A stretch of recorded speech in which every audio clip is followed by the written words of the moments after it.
Hey, it's been a while since I recorded a podcast. I pretty much have taken all of February off. Little life drama in a couple areas going on, and I just made space for myself to not be constantly creating. So, this is episode number 164. And today we're going to talk about dumb goals. You've heard of SMART goals. I don't know about smart, specific, measurable. What are they? Let me see. Hold on. I should know this. Attainable, relevant, and time based. I get it. If that works for you, this podcast may not be for you. This episode may not be for you. And I was reflecting this weekend, not this weekend, I was reflecting last week, and I actually wrote love letter to my email list about dumb goals. And so many people hit the reply button. And a few people asked me how to set dumb goals. And so let me set a little context of where dumb goals came from. And then I will talk about the things that dumb goals focus on. So the first thing is I have an event that,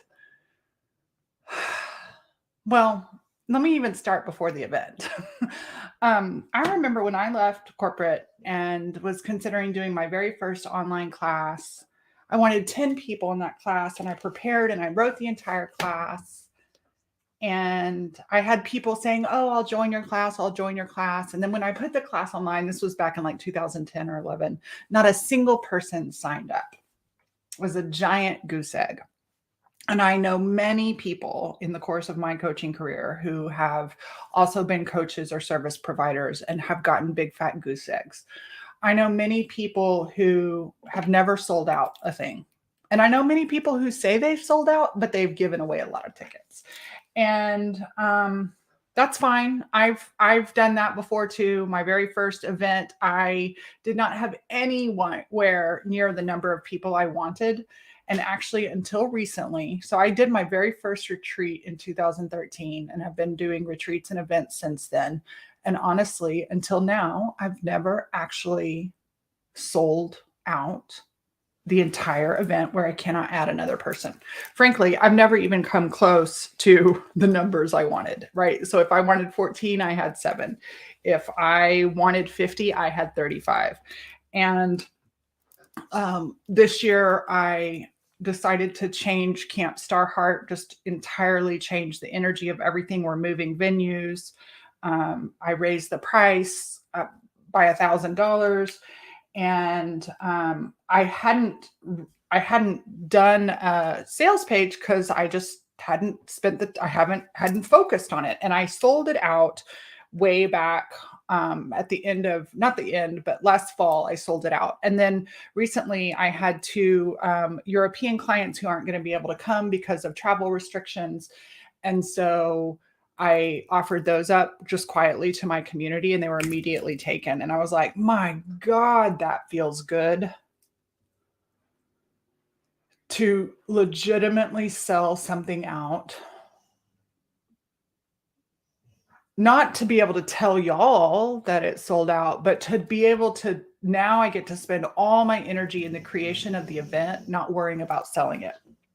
And when you do a really big, expensive event, it's hard not to worry about selling it because you're spending a lot of money when you do, like I'm renting an entire ranch for my clients. So, and I realized, I never set a goal of having 50 people. So 49 people, 48 people plus me and my assistant. There's capacity for 50 at this event, 50 including us. So 48 people.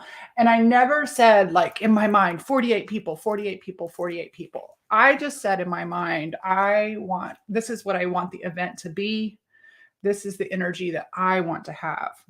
And as I was thinking about this, and I was like, I quit thinking about numbers a long time ago. Very early in my real estate career, they taught us, like, focus on numbers, focus on SMART goals. And I, would have these number goals in real estate because that's what we did. And I never hit them. But when I stopped setting goals, I did way more than I ever believed I could.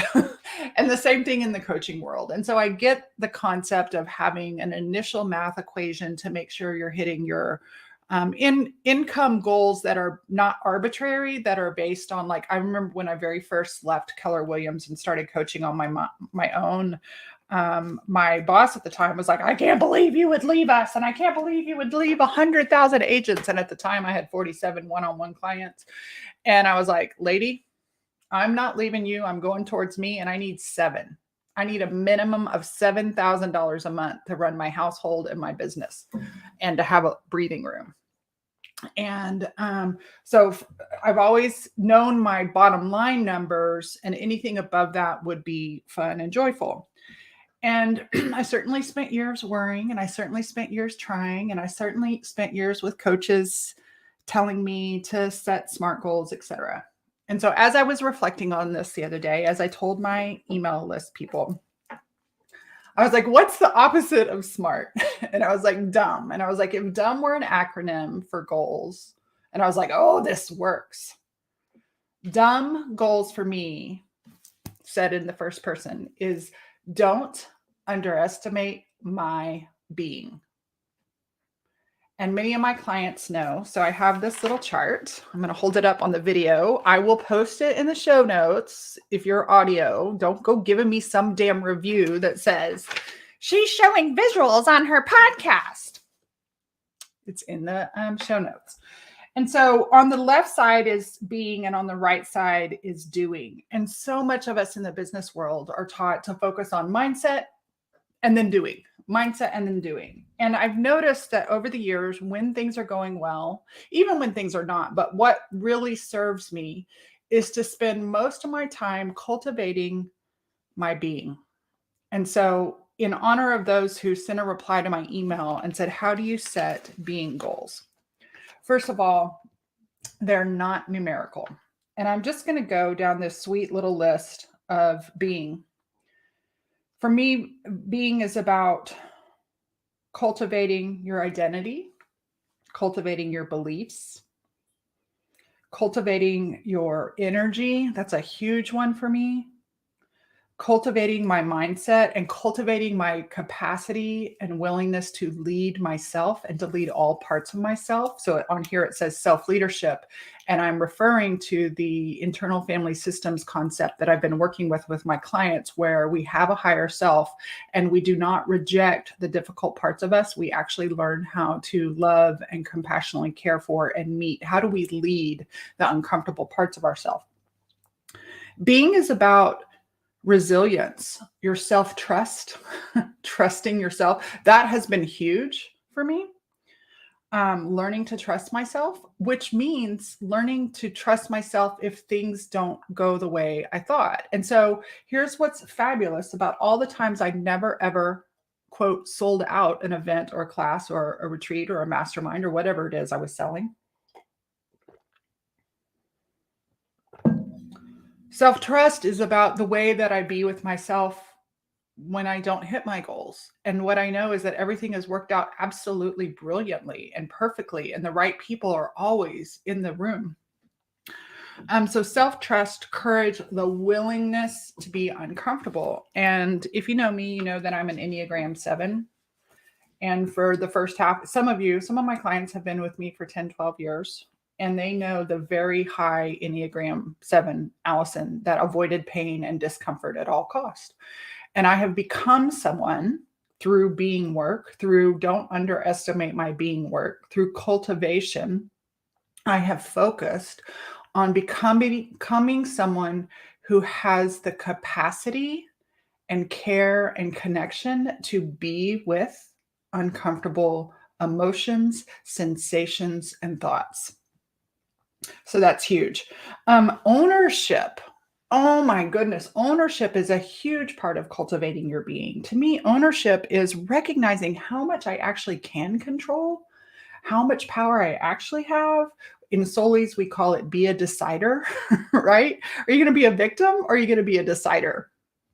Then I also realize this is becoming one of my favorite ones as a part of my identity shift. It didn't used to be. But recognizing that my habits create my mood.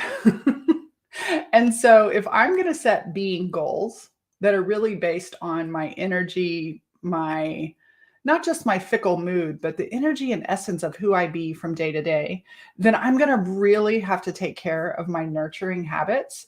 And so the things that are on my goal list this year are all nurturing habits. They're all about getting steps in. They're all about a couple of times a week doing my rowing machine. They're all about eating well. They're all about rest. They're all about doing my daily parts practice. They're all about allowing help, right? So I call those the nourishing practices. Nourishing practices are your habits, and your habits really do create your mood. And your mood is not the right word, but habits create your mood. And I know when I'm in a funky mood, I ain't selling shit. Even if I say all the right words, it's going to affect my sales. And so when I say mood, I mean the energy of who I'm being in the moment. And there are times when my mood is constricted, and there are times when my mood is open and clear. And that's when selling becomes effective. So the last thing on the being side, the last section of my little chart, is to manage with compassion your nervous system and your emotions.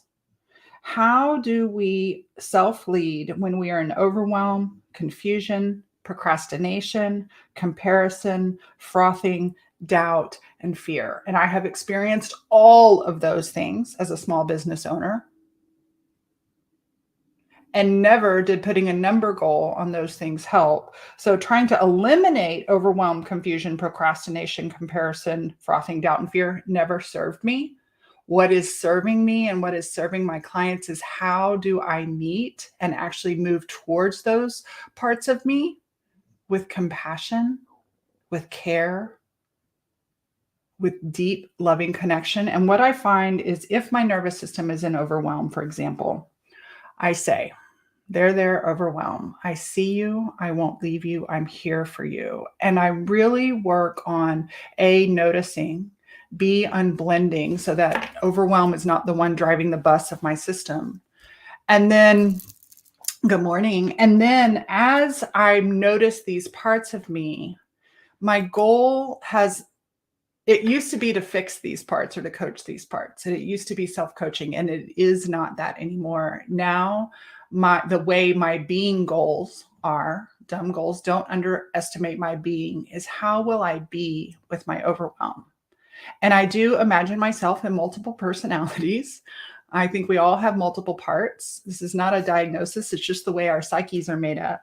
And so I will be present and attuned to my overwhelm, actually allowing my overwhelm to attune to my calm presence. And it reminds me of, I need to find the video. I'm not quite sure how to find it. I'll figure it out. But a long time ago, I saw a dog rescue video, and it was this little poodle-ish looking, white, fuzzy looking dog that was in a shelter. And she was terrified, and she was extremely aggressive. And they had put her on the kill list for euthanasia because they thought she wasn't adoptable. And there was a gentleman who was like, no, this dog is not aggressive. This dog is terrified. And this dog's nervous system is completely blown out. And so he began to sit outside her kennel, and she would curl up in the corner and day after day, he would sit outside the kennel until she was quiet. And then he moved in, and she kind of growled and got aggressive again. And then he just sat with her. He acclimated and attuned, and he kept loving, calm presence. And slowly her nervous system began to relax and trust. And sure enough, over time, that little puppy melted, trusted, was not aggressive at all. She was just terrified. And most of us are running around this world in our systems with overwhelmed nervous systems and old shit coming up that we've been pushing down various ways, pushing down. And at some point, it just can't handle it anymore. So that's an example of like being with overwhelm is, well, I'm not finished. So the attunement and just being calm with it. And once I'm calm with it, I can literally in my own mind's eye, and I do it with words. Other of my clients do it with colors or pictures or body sensations, but my brain thinks in words. And so I say, I'm here for you. I will not leave you. Is there anything you want me to know? Is the beginning of the conversation. And what I've found is that these difficult emotions, overwhelm, confusion, procrastination, comparison, frothing, doubt, and fear, will have information for me about my healing, about what they need to feel safe, about what they need to slow down, about what my body needs. It's actually quite miraculous to begin to have a dialogue with yourself and to be curious with yourself. And it's so interesting because, gosh, I'm a coach and a consultant for a living. And so, and starting out as a business coach, I often have a lot of fucking advice for people, but advice not invited creates defense. And so often we have advice for our uncomfortable emotions. Fuck your fears, get out of here, feel the fear and do it anyways. All these things that are actually pretty violent in our inner worlds. And so learning the skills, this is something I've been working on with my clients for the past year plus, and I'm diving deeper into, is how to manage my nervous system and my emotions with compassion, with care, and how to glean the information that these parts of me want to know. And as I do that, what happens is my whole physical, emotional, mental being begins to relax. And when I'm relaxed and rested, and when the parts of me are feeling safe, then I am able to act with clarity, to act with courage, to act with confidence. My confidence becomes true confidence instead of ego confidence. There's a different vibration to the confidence.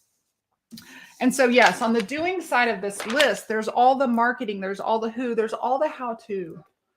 And I still enjoy doing this deep emotional work in the context of business owners and the problems that they uniquely face, especially solopreneurs or people who are their own brand.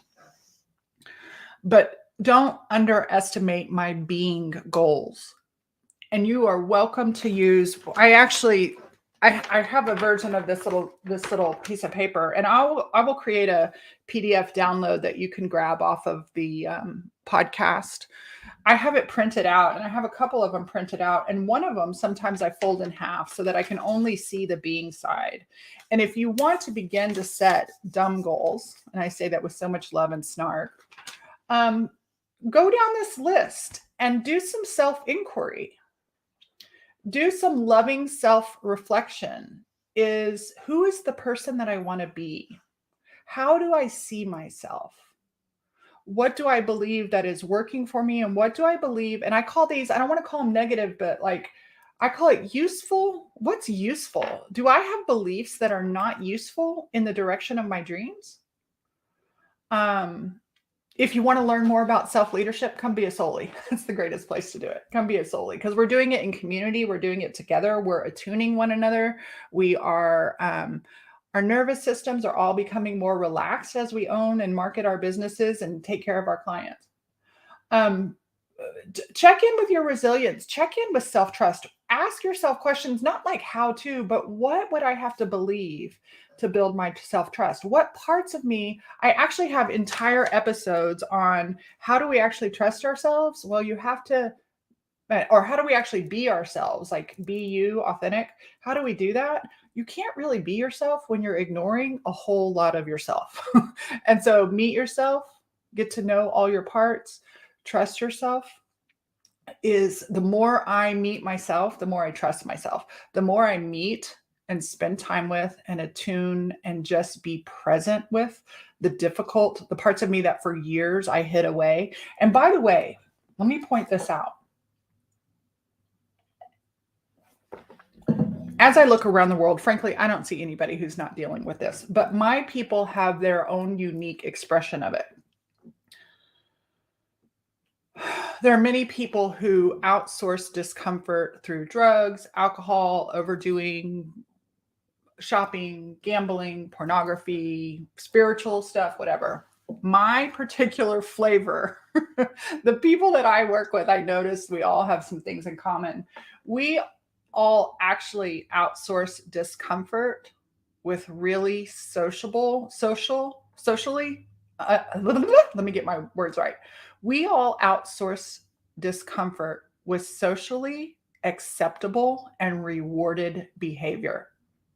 People pleasing, over functioning, high performance, look good, be good, achievement. So me and my people are recovering overachievers. We still want to achieve. It doesn't mean just because we're recovering from overachievement, we're recovering from the motive underneath the overachievement. We're recovering from the motive, the fear-based achievement, the pretzeling and bending to society, the fear of rejection. And how do you get over the fear of rejection? You quit rejecting all your parts. And this is a slow and gentle and not sexy to the outer world. It is not, oh, let me help you how to do this in 6 weeks. It is a new way of literally being. How do you adjust the way you be with yourself in the world? Takes time and practice. It takes presence. It takes a willingness to come back to yourself over and over and over and over again. And it is the most glorious fucking journey I've ever been on. And it is the most glorious fucking journey I invite you to be on. And so that, my friends, is a little overview because I really can't in a how to set dumb goals. I can't set dumb goals for you. This is the final piece. I can't set the structure or the essence of that for any of you, but I can point you back to you. There is so much wisdom inside of you that society, your experience, your familiar system, the patriarchy has taught you to look outside of you for information and for validation. And most of the information that we need of how to, we can get in a YouTube or a TikTok. But all the other source, we've got to learn to look inside. And that is my job in this world, is to help you find your wisdom on the inside. And so I can't tell you how you need to be, but you can begin to focus on, if I weren't underestimating the power of my being, how would I move through the world? What would my thinking, what would my energy, would my habits be? You get to decide for you what being means. And it's not concrete and it's not automatic. It's a nourishing, regenerative experience that is my hope for you. Because I believe that your being, your state, my state of being is primary. My state of being is the source from which I have the most power and love in my own life. And that's my wish for you. So that's what I have for you today. How to set dumb goals. Don't underestimate my being. Thanks for your patience as I took some time off in February from the podcast. I am back. The doors to Soulies are open right now. If you would like to become a member of Soulies, Soulies is my live coaching membership where we spend time in the context of business and in life, learning how to welcome all our parts, how to nourish our being, and how to take courageous action from a nourished being state. We also, community is huge. Every single week, everybody on the calls is like, I'm here for community and connection. I'm here for community and connection. I'm here to attune with the energy of this room so that I can go out into the world. Because a lot of us are really suffering from loneliness, from not being held, and not just from the spaces where we're not feeling great, but from the spaces where we are feeling great. So it's just a beautiful community where you have the opportunity to be live coached twice a week. You don't have to come twice a week. And then the bonus on top of it is I've got tons of content and courses for those of you that think you need that. The cost is $333 a month. There's no people ask, is there a long term? No, there's no long term. Come in 333. If it's not for you and you've attended at least 4 sessions, 1 a week for a month, I'll refund your money if it's not for you. We have 50 members right now, which is perfect. And if you'd like to come and be number 51 or number 52, my heart would welcome you. You get really close access to me for $333 a month. And my one-on-one clients pay a whole lot more. So this is one of my ways of making connection and coaching with me and community really accessible. I know that even $333 is really expensive for a lot of people, but it's the price that it is. I love you. I'm going to go get ready for my coaching call this morning. If you like this episode, I know some of you are watching live. I got the loud talker husband in the background. I know that some of you are watching live. And if you're listening on the podcast, sharing is caring. Oh, and coming up soon, I don't know when, but coming up soon, I'm going to be sharing a little bit almost in real time. I've had my adult ADD diagnosis and I'm having massive insights around that. And so I'll be sharing more about being a grown-ass woman who was diagnosed with ADD and the impact. So that's something you have to look forward to. And some wisdom from finally turning 50. All right. Peace out, y'all. I'll see you soon.